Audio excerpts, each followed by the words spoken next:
بسم الله الرحمن الرحيم.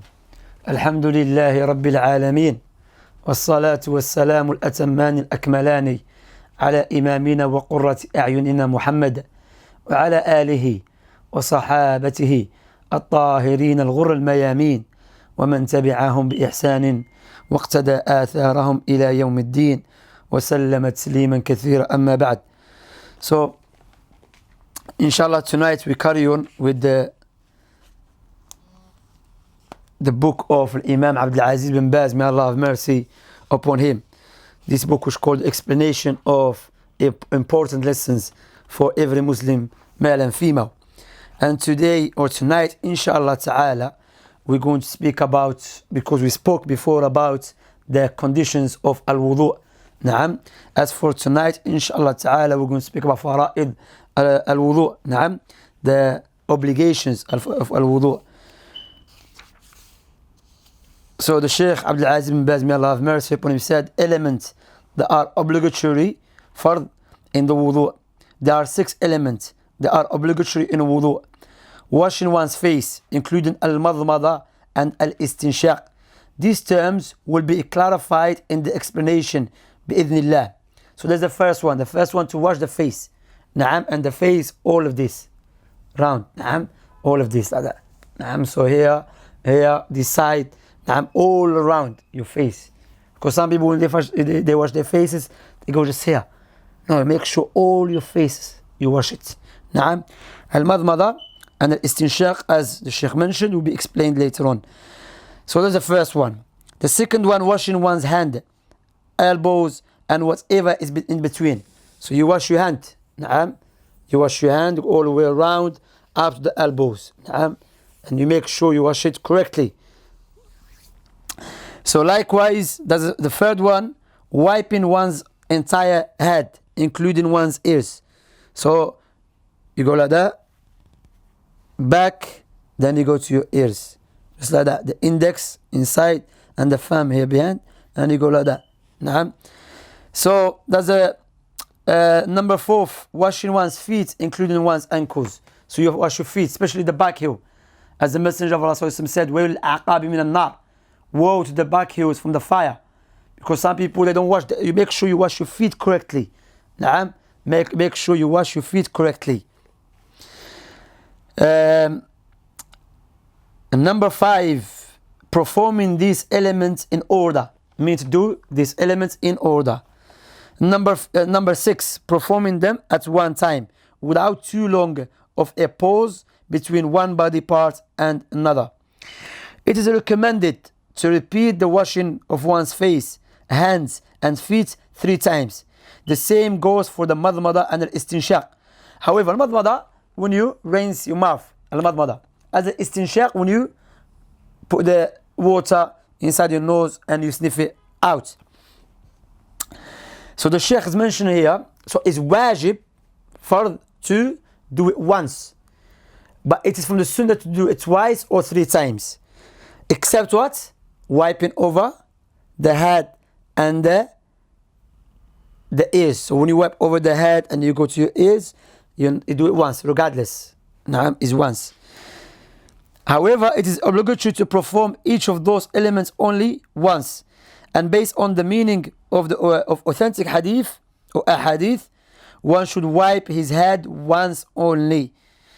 So this is the obligations of al-wudu, my brothers and my sisters, may Allah bless you all. So the Shaykh is going to explain it. So he said the first one, washing one's face, including al-madmada wal istinshaq. The limit of one's face from where the hair begins to grow on one's head to below one's cheek bones on each side of the face until they meet at the chin and until the base of one's ears. Allah Almighty says, إذا قمتم إلى الصلاة فاغسلوا وجوهكم وأيديكم إلى المرافق وامسحوا برؤوسكم وأرجلكم إلى الكعبين. When you intend to offer a salah, the prayer, wash your faces and your hands, forearms up to the elbows, rub by passing wet hands over your heads, and wash your feet up to the ankles. In a hadith of, he mentioned a hadith. Please, his name who described the wudu of person. نعم, mentioned the hadith of Uthman that when he described the wudu of the Messenger of Allah sallallahu alaihi wasallam, then he washed his face 3 times. If you notice here, Sheikh never begins with washing the hands, because washing the hands first, some ulama said, is what is a sunnah. Naam, is a sunnah, but you have to wash after when you wash. So when you wash your face first and you do al-madmada wal istinshaq, then you have to wash your face, your hands after the elbows. Now, so we must perform al-madmada, washing out the mouth, and al-istinshaq, sniffing water into the nose and blowing it out, based on 2 proofs. Everyone who described the Prophet's wudu,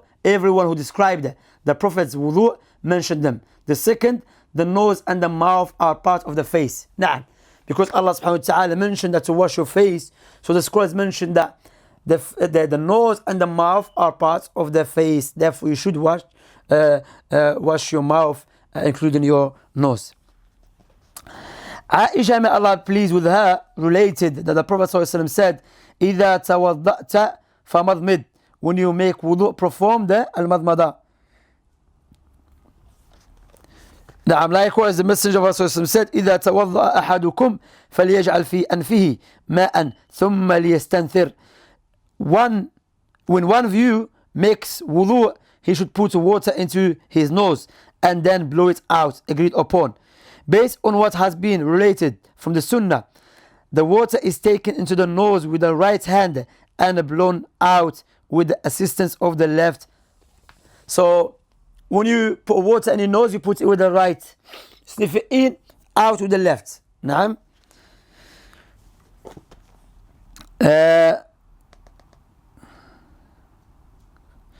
To follow the sunnah, one should perform al-madmada wal istinshaq with 1 handful of water.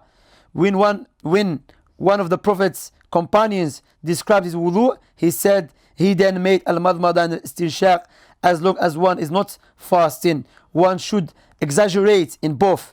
So you should exaggerate, meaning without outside fasting. If you're fasting, you have to be careful.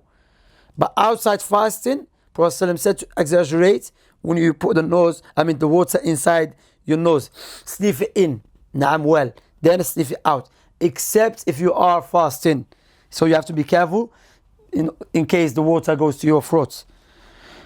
Now, as the Messenger of Allah alayhi salatu wassalam said, وَبَالِغْ فِي الْمَضْمَضَةِ وَالْإِسْتِنْشَاقِ إِلَّا أَن تَكُونَ صَائِمًا. And exaggerate when performing al-madmada. As we have mentioned, what is al-madmada? When you wash out your mouth. وَالْإِسْتِنْشَاق, your nose. Unless you are fasting. Recorded by Abu Dawood and Tirmidhi through narration from 𝐥𝐢𝐤𝐤, and the narrator of the hadith.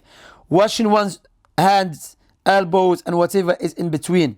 One should wash his hands until and including his elbows.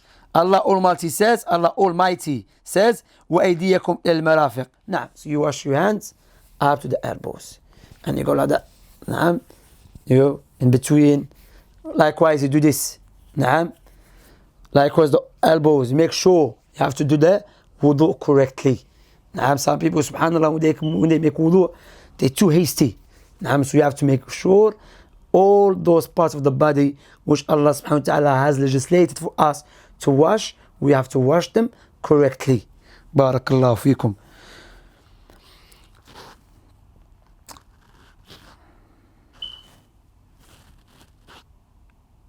And as Allah subhanahu wa ta'ala mentioned too, and your hands, forearms up to the elbows. In Humran's narration, he then washed his right hand up to the elbow 3 times, and then the left in the same way. So when you make wudu, you start with the right, then with the left. You start with the right, then with the left. Abdullah ibn Zayd said when he described the wudu of the Prophet sallallahu alaihi wasallam, indeed, the Prophet ﷺ wiped his head with his hands, bringing them towards. Then the Shaykh goes on to وَامْسَحُوا بِرُؤُوسِكُمْ. So after you wash your hands after the elbows, you go wipe over the head. So that's a sunnah. Some people, they wipe the neck. That is incorrect. This hadith is da'if of Abu Hurairah. Naam is da'if, incorrect. So you wipe, you go to back, then you bring it to the front, then with the same water. Naam, with the same water. So you get the water, you go like that, back, then you go to your ears. Naam, that's the correct way. And وَامْسَحُوا بِرُؤُوسِكُمْ the Prophet ﷺ said, الْأُذُنَانِ مِنَ الرَّأْسِ. The ears are part of the head. The Prophet ﷺ would wipe both his head and ears when making wudu. It is not legislated, however, to use new water for one's ears. Rather, one should use what remains after one wipes his head, as we have mentioned. After that, washing one's feet, including one's ankles. Allah subhanahu wa ta'ala said, وَأَرْجُلَكُمْ إِلَى الْكَعْبَيْنِ, and wash your feet up to the ankles. In Humran's hadith, then he washed his right foot until the ankles 3 times. Then he did the same with his left. So that's the correct how to perform the wudu according to the way of the Messenger of Allah alayhi salatu wassalam. Because we have been ordered to follow him, our Prophet alayhi salatu wassalam, not to follow our cultures and our feelings. Allah subhanahu wa ta'ala mentioned, قُلْ إِن كُنْتُمْ تُحِبُّونَ اللَّهِ فَاتَّبِعُونِي يُحْبِبْكُمُ اللَّهِ وَيَغْفِرْ لَكُمْ ذُنُوبَكُمْ. Say to them, O Muhammad, if you truly love Allah, then follow me. Allah will love you and will forgive your sins. And the Messenger of Allah said, مَنْ رَغِبَ عَنْ سُنَّتِي فَلَيْسَ مِنِّي. Whoever turns away from my sunnah, then is not from me. And also the Messenger of Allah said, عَلَيْكُمْ بِسُنَّتِي وَسُنَّةِ الْخُلَفَاءِ الرَّاشِدِينَ الْمَهْدِيِّينَ. Follow my sunnah until the end of the hadith. So the shahid, my brothers, may Allah bless you all. Likewise, my sisters, that we have to make wudu correctly. And the Shaykh goes on to explain, rahimahullah ta'ala, the rest of the fara'id, the obligations of al-wudu, performing them at one time without too long of a pause. This is the 6th obligatory element of al-wudu. And what it means is this: while making wudu, one should not delay one body part so long that the previous body part has become dry. For example, you're making a wudu, washing the hands after the elbows, then you start talking to someone else for 5 minutes, you come back, that part of the body became dry. No, you have to do it continuously without stopping. However, Ibn 𝐦𝐤𝐤𝐻, may Allah have mercy upon him, said, for example, you have to take off your socks. Then there's no problem. Because what is necessity? Na'am?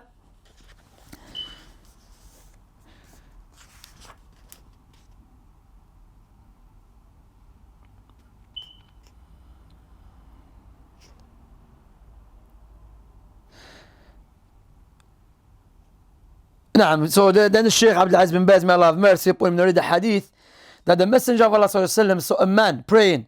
He noticed that an area about the size of a coin on the back of his foot was unwashed. The Prophet ﷺ ordered him to repeat his wudu. This hadith clearly indicates that it is necessary to wash one part after another without pausing too long. Had it not been necessary, the Prophet ﷺ would have ordered him to wash only that spot.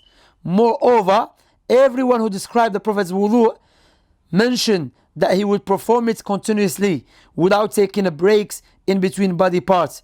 And the Prophet ﷺ is the one who delivers that legislation to his nation. Finally, it is obligatory to wash all of the body parts for ablution.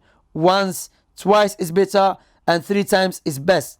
Ibn Majah recorded that on one occasion the Prophet ﷺ made ablution, wudu, washing each body part once, and he then said, هذا وضوء من لم يتوضأه لم يقبل الله له صلاة. This is the ablution that were one not to perform it, Allah would not accept his prayer for him. He then made ablution, washing each body part twice, and he then said, هذا وضوئي ووضوء المرسلين قبلي. This is my wudu and the wudu of the messengers before me. The proof of washing each body part 3 times is found in the hadith related by Uthman which preceded as well as others. Now, so here we finish with the obligations of al-wudu. May Allah give us tawfiq and aid us to perform al-wudu correctly. And my advice to my brothers and my sisters, finally, that make sure you learn and study your deen, and we should not waste our time in that which would not benefit us. Naam, learn, because we see sometimes people talking about matters and affairs is way above us, and we don't know how to make wudu, we don't know how to pray. So because the Messenger of Allah ﷺ mentioned in the hadith that the first thing the person will be questioned about on the day of resurrection is the prayer. And prior to the prayer, there's conditions. One of the conditions of salat, of the prayer, is al-wudu. Naam, la salata man la wudu'a lah. There is no prayer for the person who doesn't have wudu. So, barakallahu fikum. And سبحانك الله بحمدك أشهد أن لا إله إلا أنت أستغفرك وأتوب إليك وصلى الله على إمامنا ونبينا محمد وعلى آله وصحبه أجمعين وسلم تسليما كثيرا.